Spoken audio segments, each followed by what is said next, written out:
It's Flash X because he definitely watched the previous game, took a few notes, and is going to implement some nice macro strategy stuff to this match. For those who aren't familiar with this kind of Hall of Famer, this legacy player, Shin Kaigen, he does have signature heroes. He kind of focuses on one hero at a time. It originally was Kestrel, which led him to the VIPL title. More recently, Lance and Lorelei are his mains. So if he gets his hands on either of those heroes, watch out.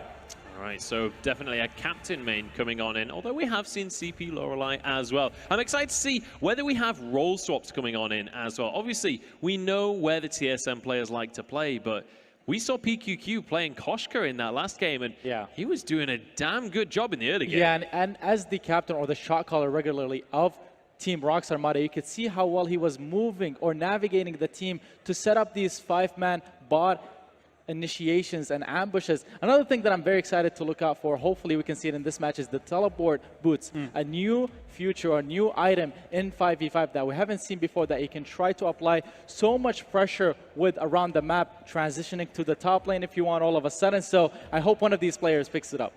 Now, one of my questions is, obviously we've got Team Solo Mid stepping onto this stage. Now, as you can tell by the name of the organization, this is a MOBA organization that came from a 5v5 MOBA.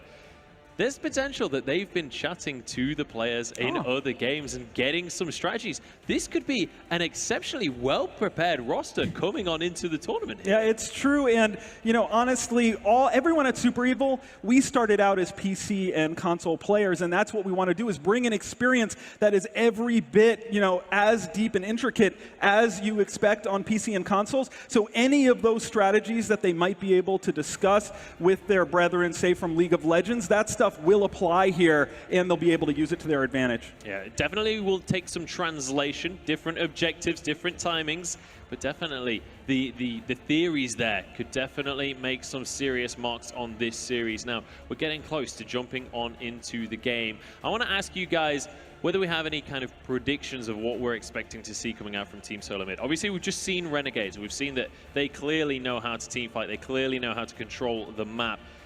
Are we expecting a certain style from Team Solo Mid here, or is it just too difficult to say, being a new game mode here? Yeah, I think macro rotations will be critical, because in this game, 5v5, it's getting to the bush first. First to bush wins that territory. So I think with Flash X on the team, he's going to help the team basically get map control and rotate quicker to get and win the team fights. Two things that I'm excited to watch Flash X do. One, his vision game was one of the best a few updates ago in all of competitive Vainglory. So with the new vision system, I'm excited to see if he can set it up deep in the jungle so that they can set up some sort of invade. The other thing is, I'm pretty sure he's going to be rotating all over the map, roaming to help his side lanes as well as his mid lane. So I'm very excited to see all sort of new stuff come out with Flash X. Yeah, and I'm looking forward to seeing Shin Kaigen represent Super Evil here. He's got to bring it. He's, you know, a dev now, and we want to see him show that we can play this game too. We got some Vainglorious players back at the lair. The weirdest thing though, guys, like that Championship Catherine skin that says World Champion Shin Kaigen on it, that predated this moment. This was not planned. For all we knew, TSM would have been in the grand finals of this tournament. So it's kind of eerie. My prediction is Shin Kaigen MVP, because it looks like it's just all lining up that way. All right, we'll see if that is going to be the case once we get on into the game. Now, before we do jump on into the game, Playoff Beard, I do want to ask you, as one of the people that has been developing the game, one of the insiders on this one, I do just want to have a quick little recap of something that Chainsaw mentioned earlier. What is Sovereign's Rise? Where is Sovereign's Rise in the game? Sure, so we're on the Storm Queen's turf now, and anyone who reads the Sugar Venom lore knows that character's backstory, but... I actually have to cut you off there. It is time to get on into game. Production is telling me that we have to kick this one off. It's game number 2 here in the King of the Hill. It is time to see some more 5v5, North America versus Southeast Asia. Let me pass it back to the casters. You're a powerful man, Munchables. I would never dare cut off Playoff Beard like that. But, I mean, we were up here, we were talking about some of our favorite things that we've seen out on Sovereign's Rise, and look at it. This is one of my favorite things. That is tasty as tasty can be. I can't believe that's on mobile. Like, that's just unbelievable. It's just beautiful. Well, it's happening. You can't deny reality. No, we can't indeed. Flash X is on Jewel here. Shin Kaigen on Lance. Vonsi's going to be on Rona. Best Chuck will be on Gwen, looking to play a CP Gwen, and again, Buckshot, more impact now. There are 5 members you could potentially catch in that spread. Let's see where these guys decide to play. Yeah, it's very interesting. Both these teams decided to do a little bit of a split on their buffs, taking both buffs down at the same time. So it's actually kind of mirrored. You see Grace down the bot lane, Lucky Bread, and you got Uni on top. Look at the early vision control for TSM as well, or North America, I suppose. Look at the early vision control for North America. That's right. They've looked to get all of those scout cameras down to prevent any potential early jungle steals. Zeke, which buffs are kind of suspect to early invades? I think the crystal buff especially, it's so close to the river. Just peeking your head in, taking a look. Is it still there? If it is, go ahead and take it. So Weapon Gwen, obviously pretty good at bursting people down, but it adds so much to have this CP Gwen here. You can hit Buckshot onto all of these heroes, just do huge chunk potential. Shin Kaigen will miss on that first impale, but a Githing wall will land. I can't even imagine to have these huge Githing walls come out now. Flash, defensive rocket You lead there. get away from my Shin Kaigen. Just for the lulz. Lucky Bread now heading down. Looks like they're running almost a double support strategy. So double roam coming out for the North American team. You're going to have Lucky Bread on this Grace and Shin Kaigen on the Lance. He might actually be running for something. Not a very supportive build there. He looks like he's running for a more aggressive Lance build. Maybe building towards Spell Sword if we get some action opening up early on. Yeah, Von C lighting up over here, starting with that foe splitter, getting in, getting back. Lucky Bread's going to use those boots to go ahead and reposition, and he's got that protector contract out here. That's also pretty good value as well, right? Like any ally you have, you can throw it on more heroes now. Yeah, I really enjoy how these two teams already have a little bit of a meta going on. They both went with a very similar jungle rotation at the start, and I mean, there's a little bit to be said. They were screening against each other, and they have an idea what they're going to do. Chingy using that afterburn. He's going to go ahead and knock Flash back. It's really cool to see Flash playing this offensive jewel here. And it seems like also it's going to be able to do great. Another area of effectability when the Thunder Strike's coming through, and especially on this weapon jewel, he will be critting people down. Imagine how hard it's going to be for him to get to that back line, though. You've got to get through Core Collapse. You've got to get through a Relentless Pursuit. You've got to get through the Silence, the Ordained, the Fearsome Shade. Like, all that CC. All that CC. Or you just jump through and you say, Lucky Bread, just hit me with that double Divine Intervention. Maybe so. Chuck here and Lucky Bread now sharing experience and pushing this mid lane in. Shin Kaigen tried to roam down bot. I really like the way that Lucky Bread pulled that minion wave to the side to allow a bit of space to open up as they push forward to try and deal with Lucky Bread. That was an opportunity for Shin Kaigen to look for a gank, but the scout camera went down and he was zoned out and they saw him. Yeah, but take a look at these two team compositions. TSM, or North America's team composition, is really built towards diving in on that back line. And on Southeast Asia, they're trying to protect Spaghetti, they're trying to protect Uni, and will he be able to do it?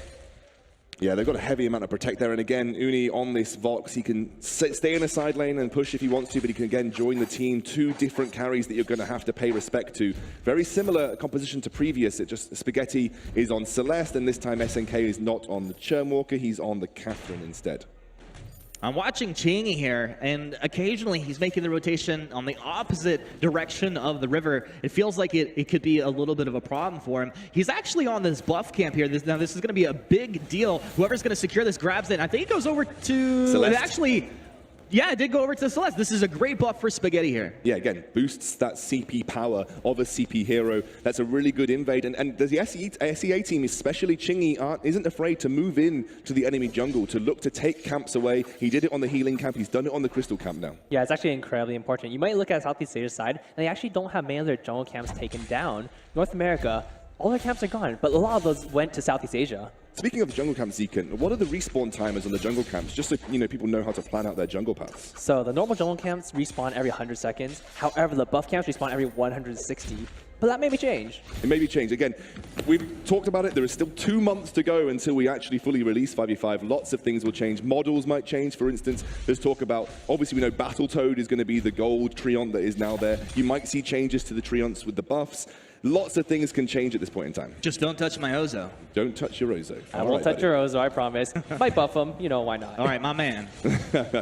All right, but one of the interesting things right here is both of these teams are playing very slow and very measured.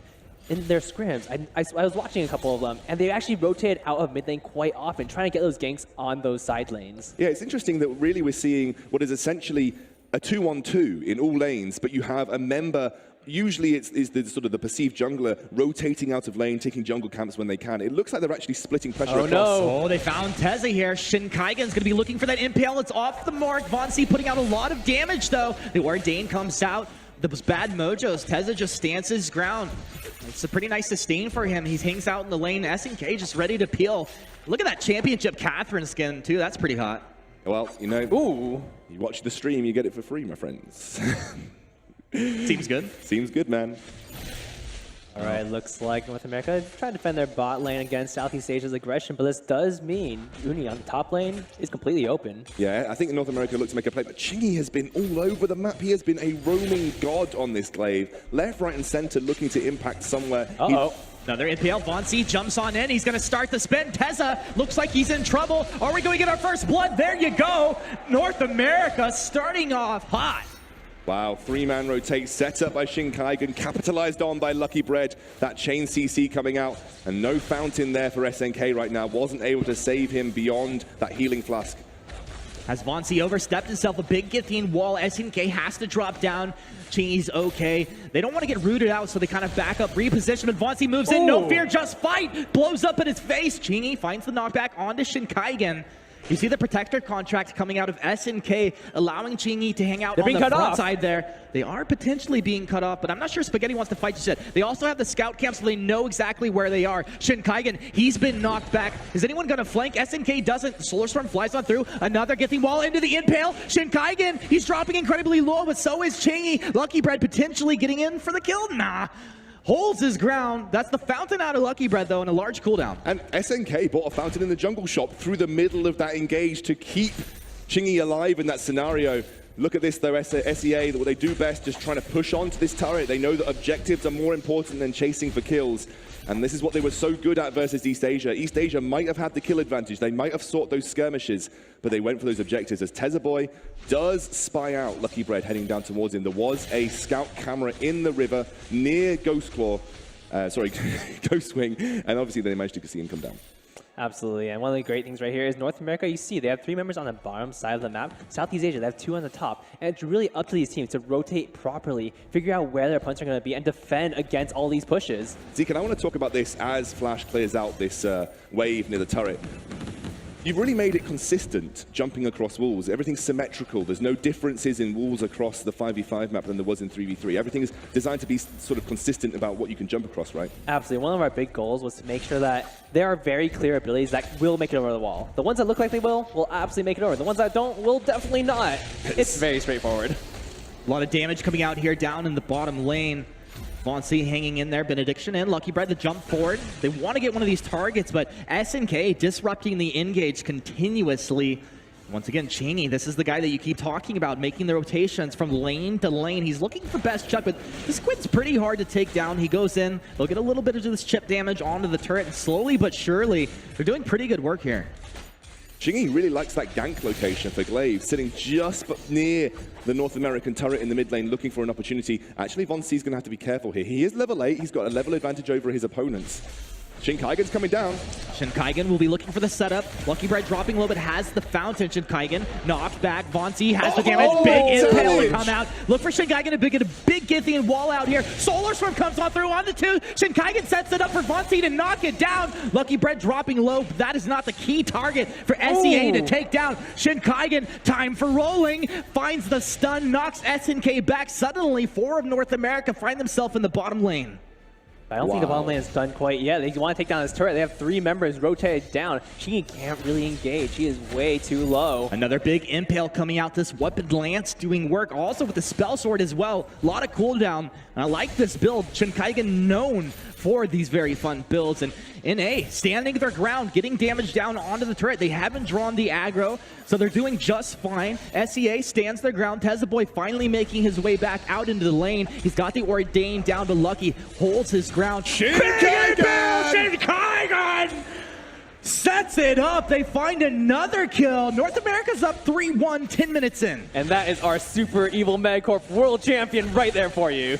Oh my god, I mean, if you're good at Vainglory, I guess so. Shinkaigen will go down, cursed by Zekent himself. I guess I jinxed him just a little bit there. You're pretty powerful yourself. Something I want to talk about that's interesting with the defensive itemization here in 5v5. In 3v3, it can be quite straightforward as SNK face checks here. Nice stun there. SNK, you're going to go down, right? He'll use the fountain. Yeah, there's a lot of damage coming out of Von C right now. Absolutely, but speaking to Exjoundle's point earlier, being able to choose what you want to itemize against is incredibly important. If you know that you're on the back line and there's something that has range and is crystal power, build that shielding. Right. If you're in the front lines and you're getting smacked by a Ringo, get that armor. Exactly, but because the diversity of team compositions offers much more in terms of variety of damage, suddenly it's a little bit harder to know when and where to itemize in defense. Everything gets built up in sort of more complex scenarios. North America, they're going for a quick objective take. You can see there's no vision for SEA. This is going to be a Blacklaw take here, and Chingy maybe starting to sniff it out. No, his eye is on mid. He has no idea. They have no idea. Caught by complete surprise. NA gonna snag that objective. Hey, we knew Jewel in 3v3 was good at taking objectives. Jewel is pretty good in 5v5 at taking objectives too, especially this weapon power. Wow. I love the blue skin when you unleash your on blue side. There you go. This dragon is no joke. Uni, is he caught out here? Thunderstrike will miss a couple autos, a nice knockback. Uni, he can just stand his ground, maybe take down Shin Kaigen. Shin lives through it, and they find another kill. Von C potentially going down. He's spinning. The Divine Intervention, he's got a lot of durability and regen, and plus SEA, they have to get onto this Blacklaw. Blacklaw doing good work. Suddenly, all of the chip damage from SEA doesn't feel so powerful. Lucky Bread moves forward, drops that Holy Nova. It looks like a little bit of a converge here coming in from NA. They've got the turret down, Lucky Bread in. And they're going to go ahead and respect this pretty well. I really like the CP Gwen in this scenario because you're able to disengage really easily. Lucky Bread oversteps just a bit, but they have got what they wanted from this engage. They got that middle opening turret that opens up the map. You can venture more easily into the enemy side jungles to steal away camps, to set up traps, to get deep vision down, get those scout cameras right into the enemy jungle. And in the meantime, Flash X on a weapon power Jewel, and now I think of it, seems like a perfect split pusher, able to take yet another turret in the side lane. Imagine Flash is probably going to spend most of his time as Jewel, thunderstriking, taking down turrets after turrets. Absolutely, that's such an incredible point because being able to split push very effectively when you know you're up against just one target, when Jewel doesn't need to have her back turned to anyone, she is so incredibly powerful. And there are so many heroes on Sovereign's Rise that are just much stronger or much more effective at their respective roles. Exactly. You have opened the diversity of roles. Suddenly, you know, you had a Jewel on Halcyon Fold. Yeah, she was good at taking turrets, but now she's even better because it's a role that she fits perfectly into because that's a specific strategy that you can employ on 5v5.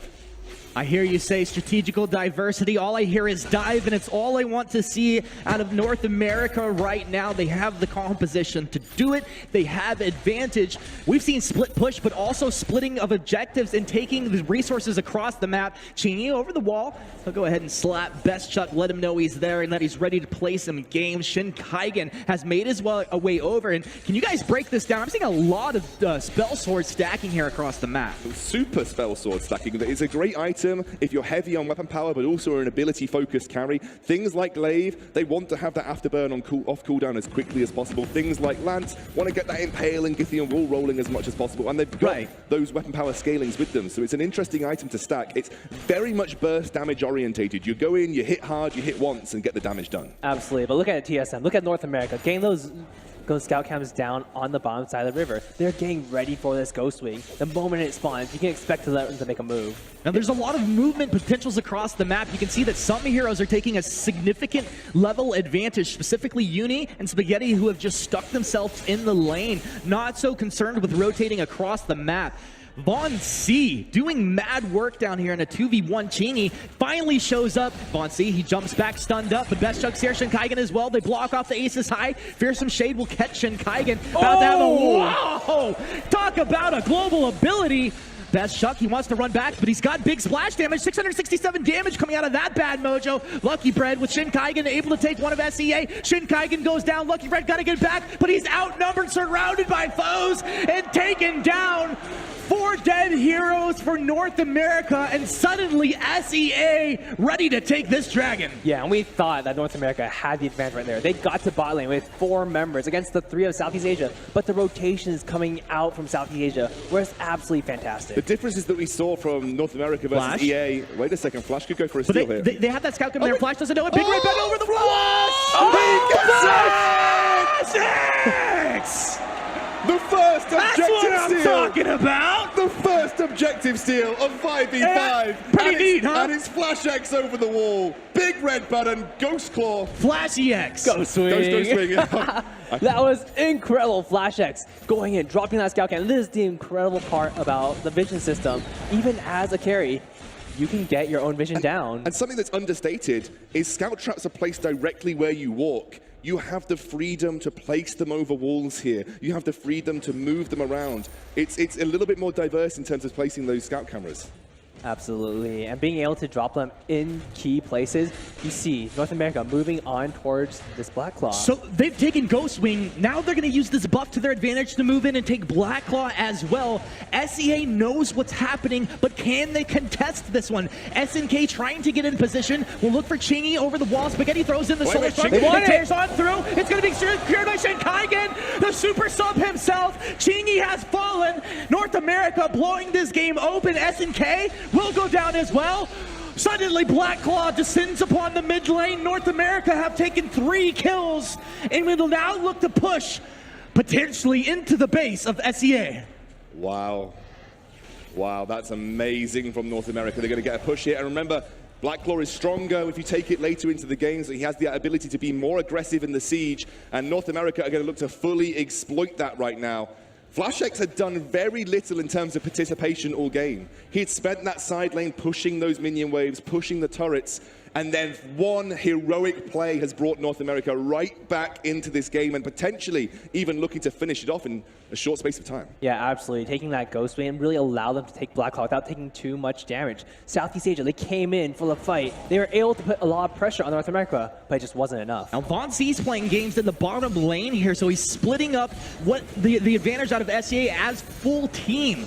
And it's a lot of damage. This turret will most likely go down, but I don't think North America stays around. It's going to be close. I don't think they stay around for it. They do get that turret. They open up the armory. And actually, what you see here is a very classic 5v5 tactic being really perfected already in Vainglory. It's the 1-3-1, the double split push composition, looking to put pressure in every single lane at the same time. And the beauty of Black Claw is he actually helps facilitate that. He becomes a mid lane pushing monster, and then you have those side lanes with Rona and Jewel just shoving those turrets down. Absolutely. Being able to force your opponents to misstep, forcing them to draw apart their team, making them have to decide, do they want to send 1 here, 2 there, 3 where?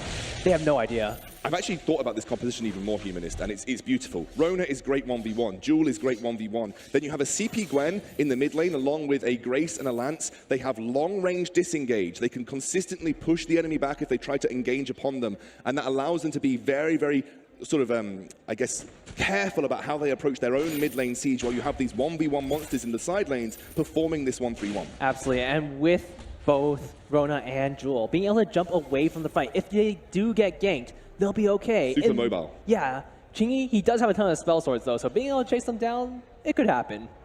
Okay, I mean, there's so much action happening on the map. I barely have a moment to actually realize how beautiful some of these things are. I mean, there's these statues like in the jungle here, the glowing orbs. It's just like eye candy for me. Yeah, I mean, like I said, it's almost impossible to believe this is on mobile. And the beauty of it, Zekan, is you've optimized it for everybody that can play 3v3 on their device, can play 5v5, right? Yeah, absolutely. Anyone who has 3v3 on Vainglory on their phone right now or on their device, you know, go and play 5v5 when it comes out. And just to add to that a little bit, this is not even final. The art team has so much more to go. When you see this release, it'll be even more epic. NA, good rotation to take down a singular split pusher of Uni, but SEA are biting back with the split push of their own. They're going to get 2 turrets here as Chingy picks up the bot lane tier 1, but NA are straight onto the back. Chuck looking to put pressure down. Now you see the rotation from the backside there, and it feels like it's an easy gank, but Chingy, he knows the rotation through this jungle. Afterburn over the wall, and you're not going to chase this guy down.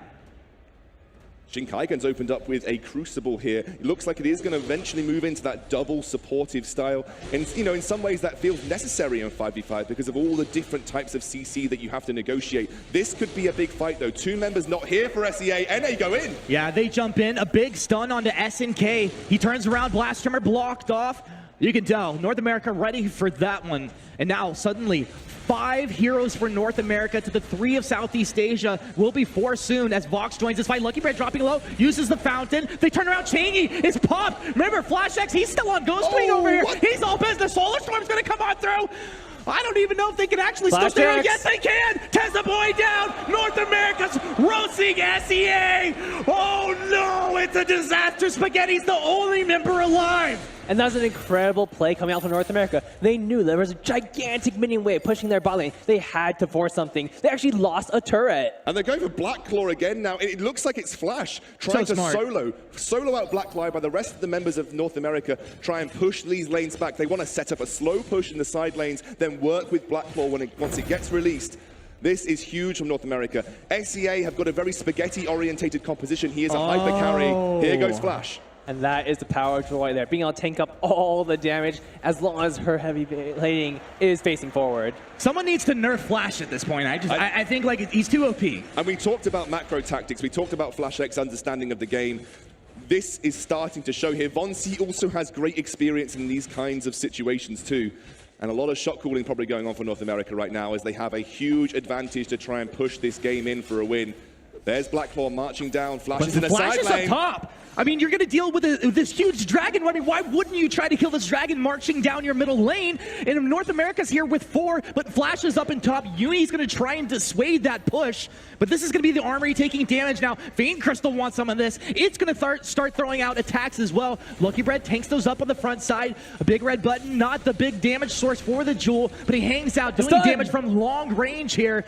Armory, just a matter of moments before it goes down. A Thunder Strike will clean that up. Blackcaw still alive at this point. What will be the call? NA, hang around. They're going to keep SEA busy right inside the mid lane here. Flash still going up to top, but he needs to get the minions forward. Huge damage. SNK is down. They've traded though. Lucky Bread falls. Von C as well. Chuck has huge burst damage. It's the buckshot bonanza of buckshots, we could say, come raining on through as the full item builds coming together. The Vayne Crystal has taken significant damage. Spaghetti on that broomstick runs forward, maybe looking for somebody. The top turret has gone down as well.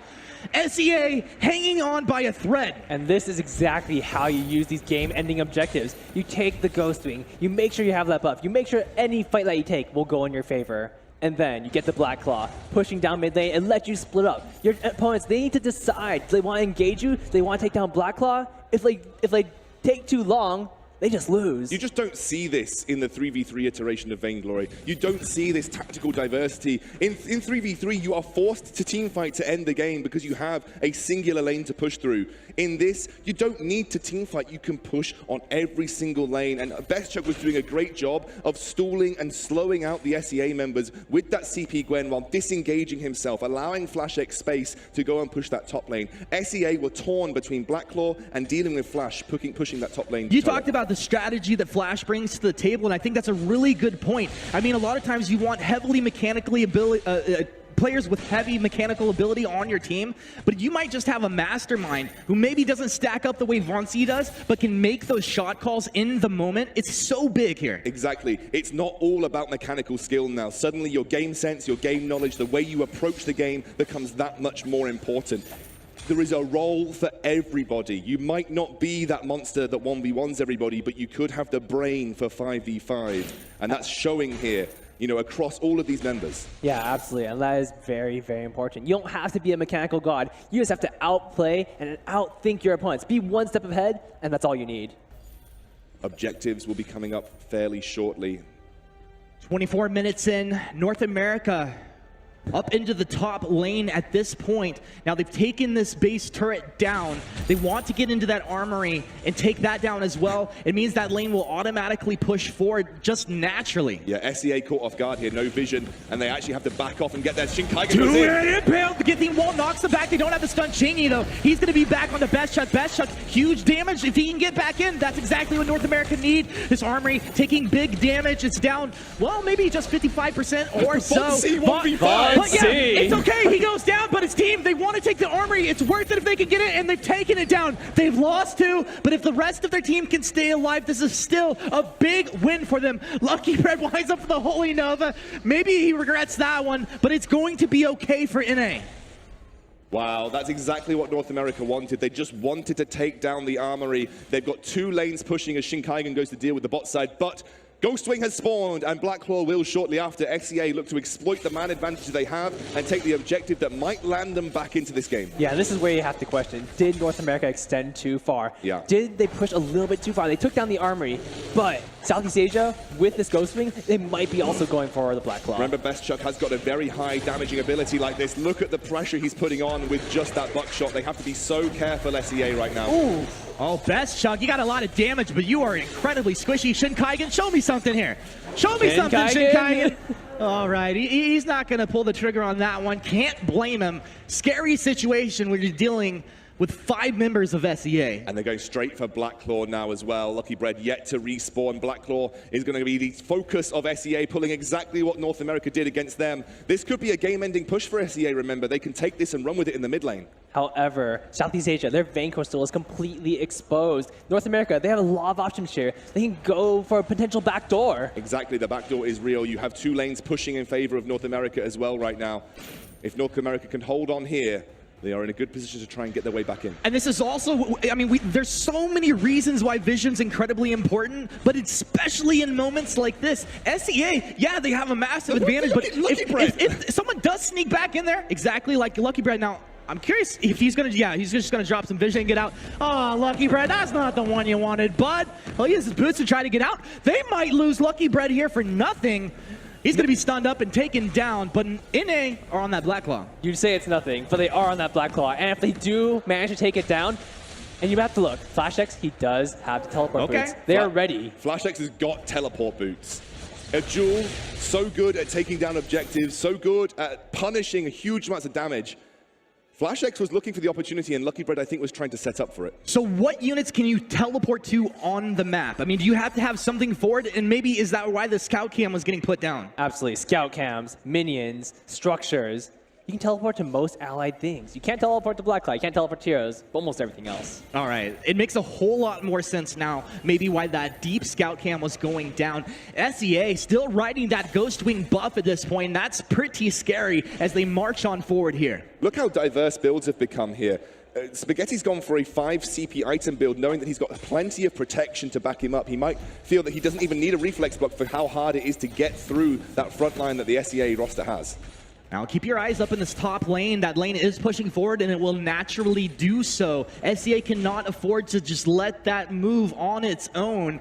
They're going to go ahead and back up here. NA kind of flexing their power on this defense. One of the drawbacks of teleport boots is that you don't have a sprint, you just have the teleport. So the drawback of it is that you don't get that immediate burst of speed for those tense situations, but you have the flexibility to make your presence known across the map. Yeah, I can see North America is actually taking advantage of the fact that they have 2 armories down to really draw Southeast Asia back into their base. Yeah. Now they know where all of them are, is their chance to take control of this jungle. Yeah, they took that crystal buff away, I believe, and handed it over to Best Chuck, who is now at a full build. We are at the late game stages of this game. Everybody riding on 5 items. No one really dragging behind. SNK is sitting on minion candy still, maybe looking to help defend against those sort of weakened waves of his own. Yeah, even EU 3 vs 3, we never saw 90k net worth. That's pretty tasty. There is 2 more players to generate gold there, Humanist. Yeah.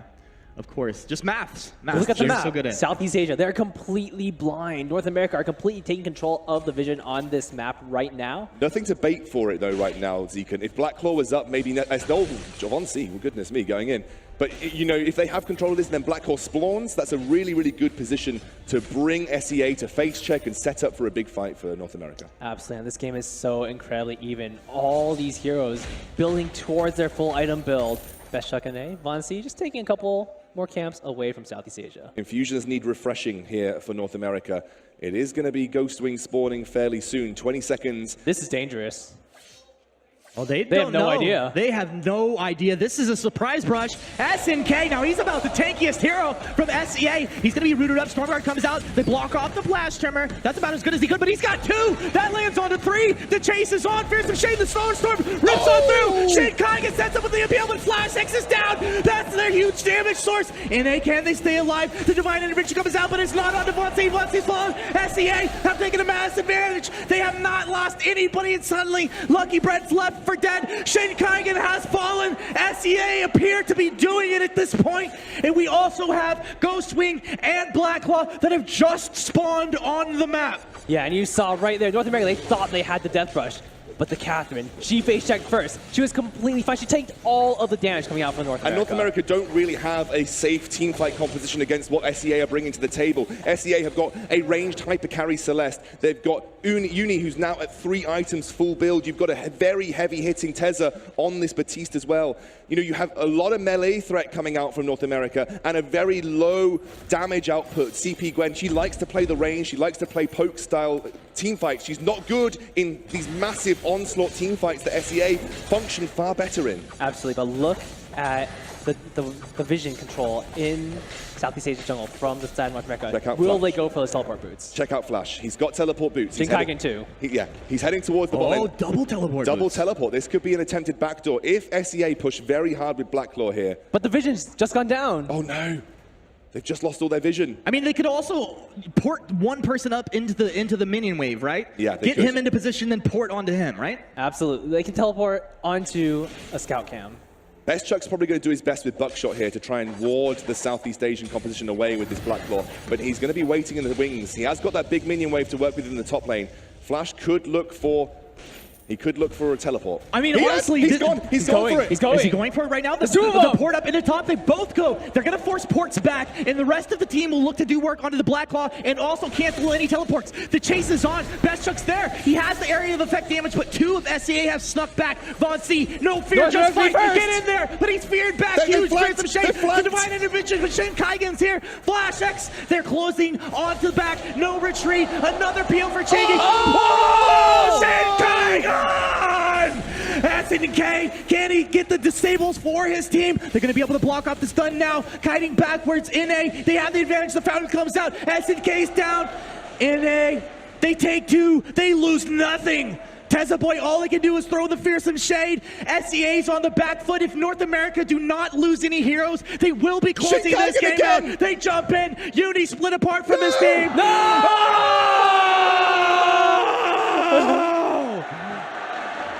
And that was epic.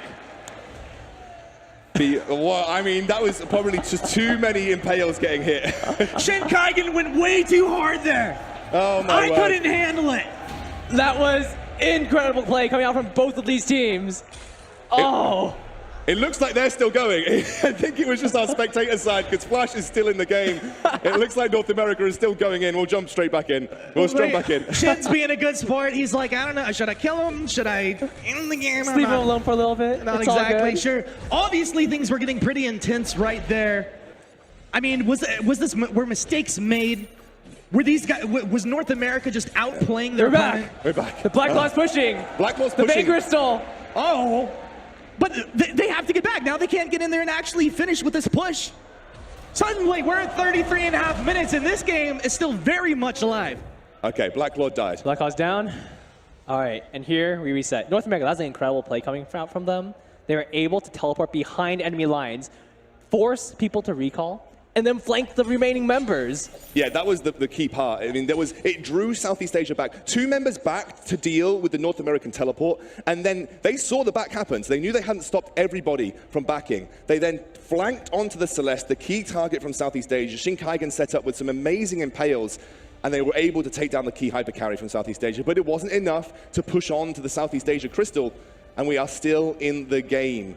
Still going for another objective rotation with Ghostwing landing in 20 seconds. This is going to be an all-out brawl for this objective. Very much so, but now we have these deep scout cams in for North America, and you have to be concerned now. Flash. They pull the trigger, they're on to Flash. This is a big jump in here. Flash X stunned in. He's taken down. The Divine Intervention cannot keep him alive. Lucky Brett watching in Look at horror. Von C. Best Chuck, though. He's moving in. They're going to Von C, keep Kaigen. SEA alive. This is the Rona and the Lance up in the top lane, though. Keep your eyes on that minimap. Best Chuck will go down. Lucky Brett just has to buy time. Just has to buy time. Won't be Just enough. has to buy It's so time. incredibly valuable. They're going for it. They're going for it. I can't believe They're it. getting on the Vein Crystal. Will be Can he enough. stay alive? Von C. He's going down. The Vein Crystal down on 20% health. Shin Kaigen, he can't do it. It's not enough. He's taken down. Now SEA Can they, what do they do? Do they push? Do they take goes? They have time to end the game. They've got an open vein crystal in the middle lane right Those there. respawns are way too long. I mean, FlashX is up in 20, but I don't know if it's going to be enough. SEA are going to run straight down the middle. You can do it, Lucky Bread! For North America! Be the hero! Be the hero, Lucky Be Bread! the hero! Lucky Bread, no! LCA! Do it for your home crowd. They're in. They're onto the vein crystal. They have the damage. Solar Storm comes on through. And why not? It just makes sense. SEA! Make the plays. Turn the game around. And take the game. That was a thing of beauty. What a last-minute turnaround right there. FlashX caught out on the side lanes. Vision control was not so good. They hadn't had the opportunity to place the scout cameras down in their bottom side jungle, and a roaming gank squad that had set up for Ghostwing from Southeast Asia. Let's look at these guys. I know. They're having a great time. I mean, you could see, even in the loss, it was a fantastic loss. You can hear the crowd appreciate it as well. That was such a close game of 5v5. And for these guys from North America who haven't had as much time to prepare, they really put on a great show. Absolutely, absolutely. And this is such an incredible series. I mean, not even a series, just incredible games all around. Yeah. Watching these teams come up with these new innovative strategies. They haven't been playing on 5v5 for a very long time. And you've seen the crazy complexity, the crazy strategies that have come out. They've been dreaming about it, though, Zeke, and it does count for something. Absolutely. Closing, on this 5v5 segment, that was our last 5v5 game of the day, you saw a real illustration of how exciting and how quick these games can end, but also these long, drawn-out base race games, they still exist in 5v5, and they are that much more exciting with so many different decisions to consider. That attempted backdoor by North America, it was great, but they couldn't hold off the Southeast Asian composition from backing in time. And then they finally made that killing blow. But both teams were so close. What a closely matched game, Humanist. Well, they play for the fans, right? We can appreciate that. Flash GX doing it for us. But, it's a good whatever. We got a bunch of analysts on the desk. Guys, break it down. So much, guys. What a game coming out between North America and Southeast Asia. I don't think that could have been any closer. Yeah. They even tried to rush the Vein Crystal at the end. North America got shut out, and then the rush across the map from Southeast Asia. Playoff Beard, talk to me. What was going on? Well, #rigged, I think. We got Mr. Burns, our head of APAC, in the front row. I think he pulled out a plug or something. But no, really here, this is still in alpha. And the graphics are in alpha, the game is in alpha. That's why the launch is in February. So we almost got through the whole thing without a little glitch there. But it's understandable given that this is still in progress. But really, my takeaway is that if these pros are getting onto the map for the first time and we're seeing games like this, what is it going to be like next year? Honestly, the objective trading that we saw coming out across this game and the value that was being pulled out of these objectives, just these teams that have been playing barely any time, managing to do so much on the map. I cannot wait to see where we're going to be in 6 months' time once everybody has had their hands on this for a while. Exactly. I mean, you're talking about the teams adapting to the game more, learning more about it, playing it better. One thing you can do to avoid these sort of backdoors and the side lane split pushes is setting up your waves before pushing an objective. You set up your wave, you slow push it, then you group up and pressure a point as a team. That way, if an opponent is trying to take a turret on the side lane, they have to push through multiple waves before they get there, so you have more than enough time to take the objective you're going for.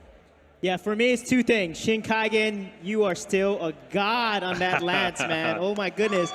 And Flash X, I don't know if you guys remember this, but VIPL back then, he was a one-punch man. He stole the Kraken that helped him win the championship with Arden one punch. Yeah. And he did it in this game, stealing the Ghostwing with the dual red button. That was just amazing to see and very nostalgic for me. Yeah, so fun. Honestly, just fantastic to watch. That steal from FlashX was just, oh my goodness, be still my beating heart. What a game coming out. What a couple of games of 5v5 as well. I don't think we actually could have asked for better games across the course of today. Let's have a word on the stage with our winners. I'm going to pass it back over to Dan Gaskin to talk to Southeast Asia's own Renegades.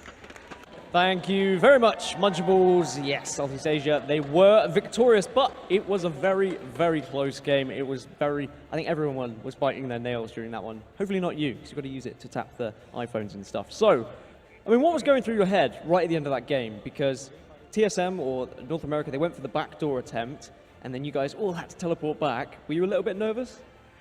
Yeah, our team was very nervous, but luckily our shot caller SNK managed to keep us calm, and he led the team. And how important is a shot caller now we're in a 5v5 environment? Would you say it's even more important than the previous 3v3?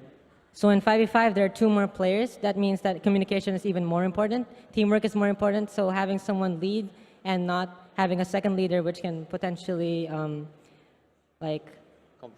conflict with the other leader's decision.